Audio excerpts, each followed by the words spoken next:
আমি বহুত হ্যাপি। আমি স্যারকে মানে কি দিলে আমি খুশি হবো, মানে আমার কাছে এরকম দেবার মতন কিছুই নাই হসপিটালে।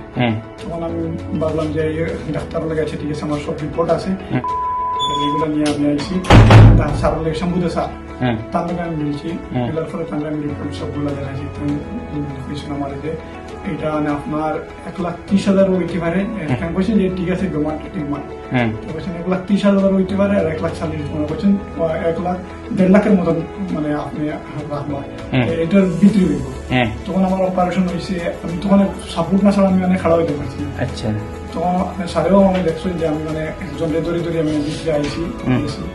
সারা আমার বলছেন তুমি এটা অপারেশন করতে হবে। আমি এদিনে মানে অ্যাডমিশন করে দিয়েছি স্যার কথা শুনে যে 1.5 লাখ মতন আমার অ্যাডমিশন হওয়ার পরে অপারেশন হয়েছে। অপারেশন হওয়ার পরে আমার পুরা টোটাল খরচা হয়েছে মানে 1,40,000 সবটা, মানে মেডিসিন দিয়েছে, মানে আমার সব পুরো 1,40,000 মতন দিয়েছে।